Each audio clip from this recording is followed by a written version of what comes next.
Welcome back to Hannity and Colmes. We now continue our coverage of the sentencing of Zacarias Moussaoui with Debra Burlingame, whose brother Charles was the pilot of American Airlines Flight 77.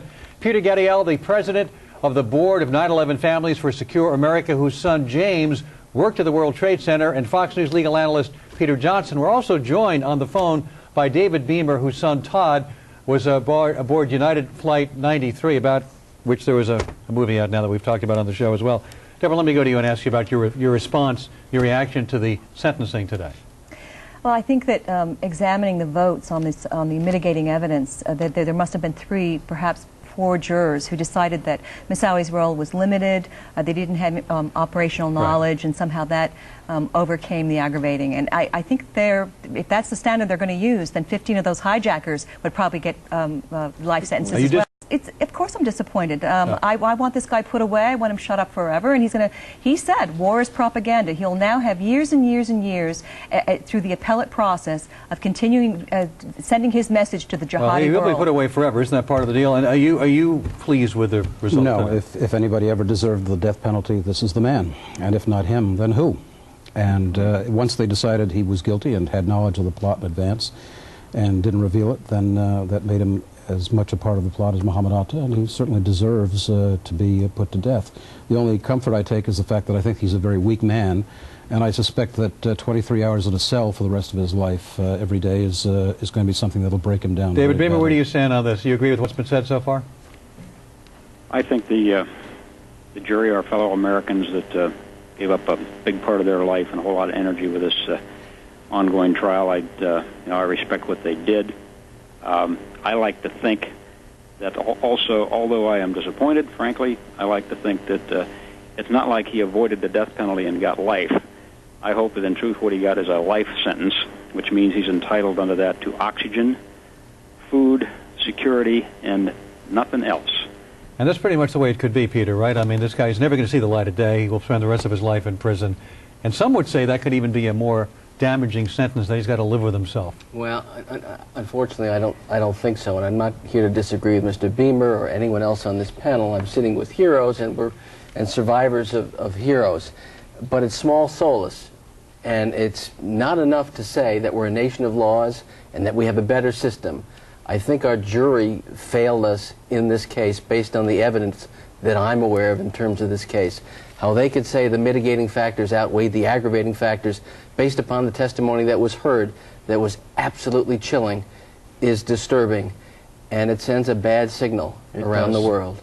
See, Peter, I agree with you totally. Debra, I mean, his words and his actions in the courtroom, no regret, no remorse, you know, praising the efforts every day we're trying to get you.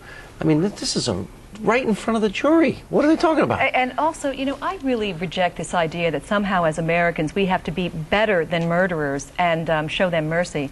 You know, when you show compassion to the cruel, then you sometimes are cruel to the compassionate. No. And I really believe that we don't have to really... I think we are mistaking, going about this wrong. We have to be politically correct, even in the way we mete out justice to people who... This jury said they put a causal link between Moussaoui and the deaths of 3,000 people in the first phase of this trial. Yes. So how they could say that somehow this is guilty about... of that. Right. That somehow we're better people by letting this guy go free. And by the way, subjecting some poor innocent future hostage to a beheading if some other jihadi somewhere in the world takes them hostage and says, let him go or we're going to kill this person. That happens. Peter, is there a sense that we seem or appear weak because we know this guy was, you know, involved in this? I can't imagine that it could be taken any other way around the world. Again, America is weak. We refuse to defend ourselves in the way we should defend ourselves. We had 10 years of Bill Clinton not defending us as we should have. That's a false perception, though. Our system is solid and strong, and it actually shows a level of strength that they would never understand, right?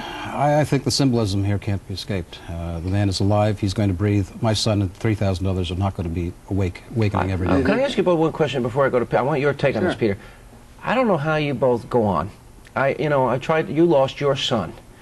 You know, David lost his son. You lost your brother. I don't know how you do it.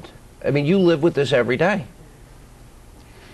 We try and get the message out that the conditions that led up to 9/11, the government failures, should be corrected. And one way I do that is by trying to get our borders secure. We don't even control the borders.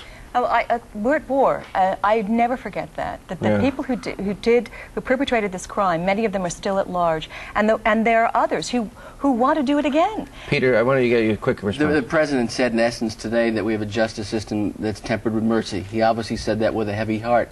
We are a merciful people, and we are a merciful nation. That's a strength, not a weakness. That's a strength, and that's not a weakness. But based on the evidence, a cold, cruel calculation based on this evidence, based on the law that we have in place, I think that the decision was misplaced and was wrong. I agree with you. Hey, Peter. Was wrong. Thank you, Hey, Sean, Deborah. Thank you, Peter. Thank you.